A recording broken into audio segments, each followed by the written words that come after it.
Hey sis, thanks for joining me for week 7 of our Arise Bible study. The story of Esther has been defined by a lot of individual moments and choices, but this week is really where we'll see things pivot even more into Esther's favor. We're going to cover 2 chapters this week, so I'm going to go ahead and ask you to read chapter 6 and 7 now and meet me back here.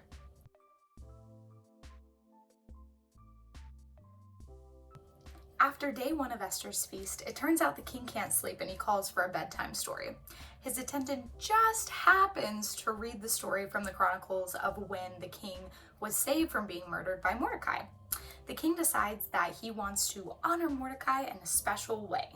Meanwhile, Haman's up bright and early and eagerly waiting to enter the king's court to ask him if it's cool if he hangs Mordecai on the gallows that he set up yesterday. When the king invites him in, before Haman can even say a word, the king asks him how to honor a seemingly hypothetical person. Haman's pride steps in here and makes him believe that he's the one that the king wants to honor, so he suggests a super lavish, beautiful personal parade, which he then has to set up to honor Mordecai.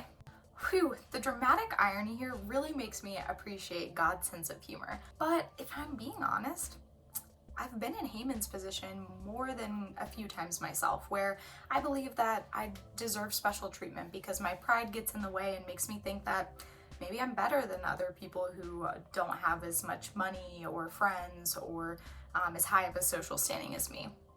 What about you, sis? Let's take a few minutes to work through some questions and meet back here.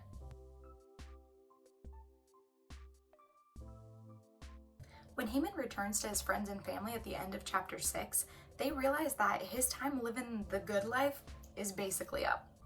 We see this for ourselves at the beginning of chapter 7 when Esther finally makes the request to the king to save her and her people. The king rises up in anger and storms around while Haman begs for his life from Queen Esther. This doesn't go so great for him since when the king returns, he actually thinks that Haman's trying to assault his wife.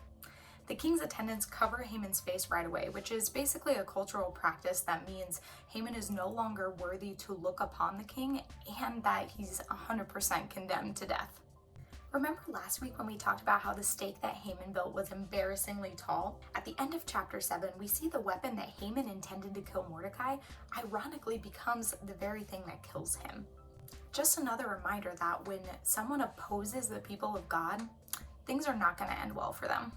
Now that Haman's out of the picture, we've begun to see some reversals of power and prestige. But the Jews are still condemned to death under the irreversible Persian law. So stay tuned, sis, because there's more work to be done. Take a minute here to answer the last question in your workbook, and I'll see you next week.